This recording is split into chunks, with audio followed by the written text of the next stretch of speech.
Grand Kingdom is a tactical JRPG released back in 2016 for the PlayStation 4 and Vita. I actually got this game on release day, but never played it, because I decided to play Star Ocean 5 instead, which released the same day. This may or may not have been a mistake. Then I just completely forgot about it, as new games continuously released that caught my interest. Fast forward to a couple of weeks ago, I was deciding which game to cross off my backlog, and I found this game, Gathering Dust. I was in the mood for something lighter this week, and judging from the art and screenshots, this looked like it checked all the boxes. Not too long after starting the game, I learned that the online mode was no longer supported because I couldn't connect after multiple days of trying. As a result, a good portion of the game was closed off. I would be lying if I said I wasn't disappointed. The online game modes and functionality look like they would have enhanced the gameplay experience.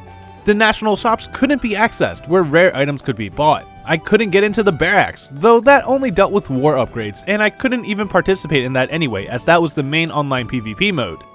That was actually the most disappointing part, since PvP always served as a strong motivational force for me to get good at a game.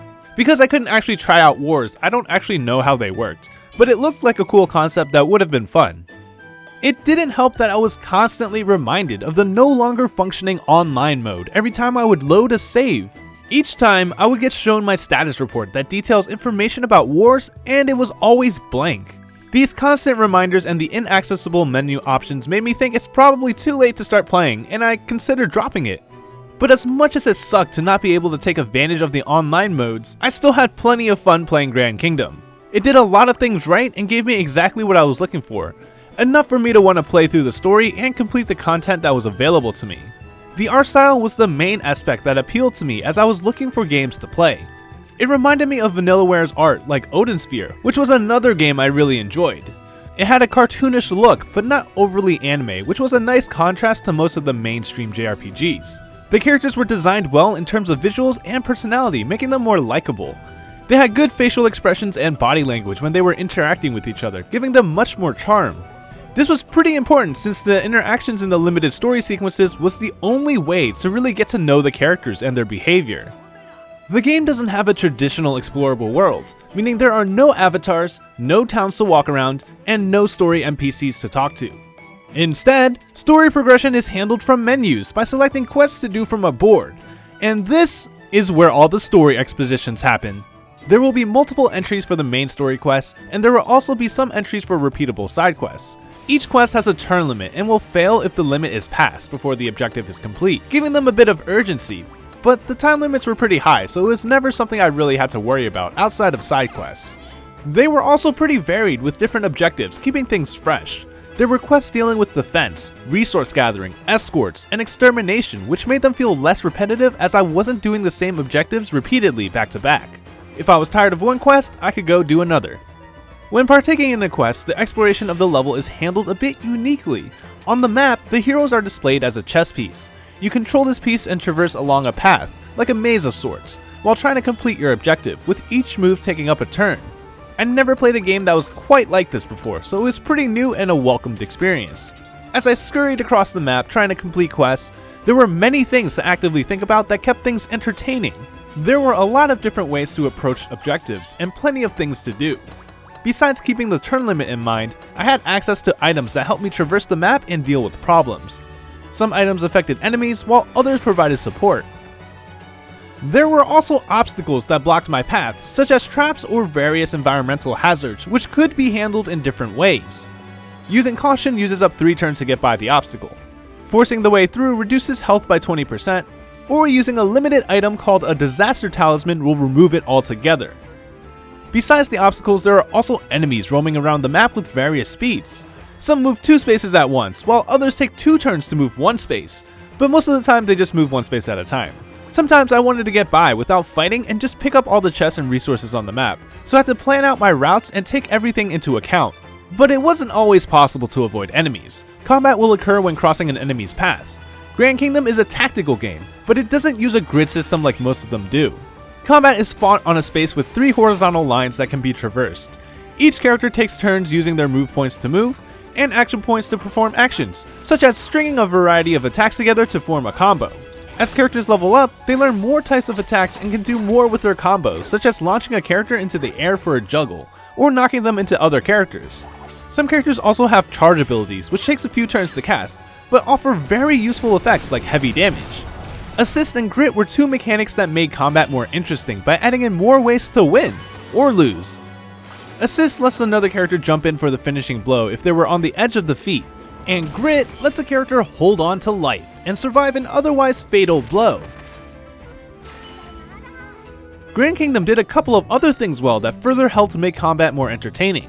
One was the use of formations, where characters and objects like barriers, health kits, or flags that provide support bonuses can be set up. Formations can be adjusted as needed to counter any opponent's strategies that might be trouble. I found that just having a health kit worked wonders to get through the story, but there are a lot of options here to fit any sort of playstyle. Of course, enemies have their own formations too, so I had to keep that in mind. Different enemies can have different setups, each requiring different methods of penetrating their defenses. A variety of classes were also available to create distinct teams with various strengths and weaknesses. There were a handful of mages, archers, melee, and specialty classes that were available. There was some slight overlap in a class's role, but it still provided a good variety that made each combat encounter be different and enjoyable. The class system is pretty straightforward, without any direct progression. New units with a specific class can be recruited, but that unit's class will never change. The recruiting system wasn't great, since there is a limited pool of characters to recruit from that change each time a quest is completed. The size of the pool is smaller than the total number of available classes, and sometimes there were even duplicates, so it wasn't uncommon to have to repeatedly check back for something new. When recruiting a new character, they can be customized before joining. Customization was done really well, and it's one of my favorite aspects of Grand Kingdom.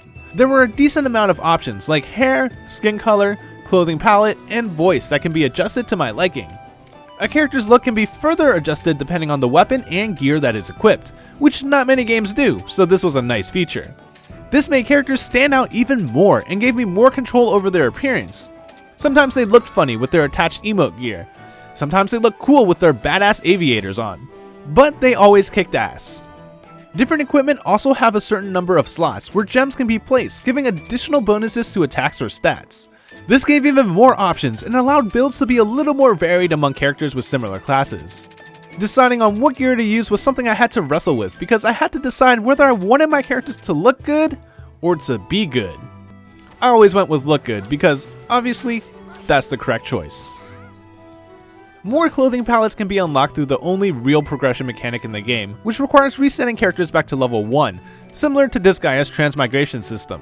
Leveling up works by putting points into any of the 9 stats during a level up. Each stat has a certain proficiency, with S being the highest and F being the lowest. Proficiency affects how easy it is to gain a bonus point in that stat. So for instance, if a character has a proficiency of F in strength, they will get an extra point for every 8 points allocated into that stat.